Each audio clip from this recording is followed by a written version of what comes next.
My name is Matthew Walker. I work for WLM Financial Services. I initially got into financial planning because my father was a doctor, was very successful, made a lot of money, but I recognised even at a young age that he was not very successful with his investments and his strategies. I then went to university, did economics, and came out in the early 90s. I had thought of becoming a high-flying fund manager or a stockbroker, but there weren't any jobs available because of the financial difficulties at that time. Fell into financial planning and have been there ever since. The most satisfaction I get out of financial planning is when clients say thank you. And you can see in their eyes that they really, genuinely appreciate the help. For school leavers or people leaving university, financial planning as a career choice I think is great. There's a huge opportunity with the development of financial planning as a profession. Good opportunities to see a diverse range of people across a whole range of different topics. Can keep you intellectually stimulated as well as socially involved. In relation to peer contact and being able to bounce around ideas, we've got a number of planners in-house, so we often talk about different clients' strategies, different ideas. Then there's a range of magazines, professional planners and others that you can often pick up information from, thoughts and ideas that may be a germination of an idea and take it from there. There are a lot of other forums, the Financial Planning Conference as another one where you get to meet peers, as well as your own social networks and so forth. So there's plenty of opportunity within financial planning to network and get ideas. As a business, the key issues that we're facing are not really the regulatory ones or the future of financial advice. We already position ourselves ahead of the curve in that regard. So for our particular business, our key issues are traditional ones: growth, efficiency, delivering the best result to the client. We're a firm believer in the fact that we should evolve and change.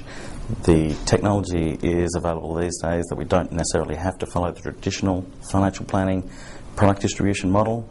We're really looking at how do we bring it back to the client, deliver the best service. That's come under the microscope with the global financial crisis, people looking at fees, services, how do we deliver the most robust and effective approach for the clients. So there are challenges. In relation to the FPA's push for mandatory tertiary education, I do believe that's an appropriate level. If we want to be taken seriously as an industry, we have to have minimum standards. If you have a look at lawyers, doctors, accountants, they all have those sorts of standards, and I think that's where we as an industry aspire to be positioned in terms of profession.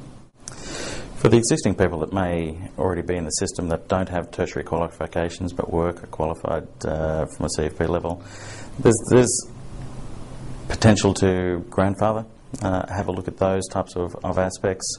There's always going to be transition and no perfect solution. Whatever we do, there's going to be challenges. So I think we've got to draw a line on the sand, stand up and say, well, okay, this is our point. From this point forward, this is what we need to do. The ways that we engage with other people in the industry include the FPA conference, other conferences. We attend SPA, for example, as well as events put on by other small niche players. We also attend regular training, education and so forth. Then we have a range of people that we regularly network with anyway, on a not so much a social basis but on a professional basis.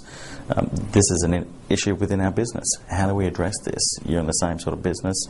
So we are firm believers in communication as a firm, as people, and we are quite happy to pick up the phone and talk to our peers.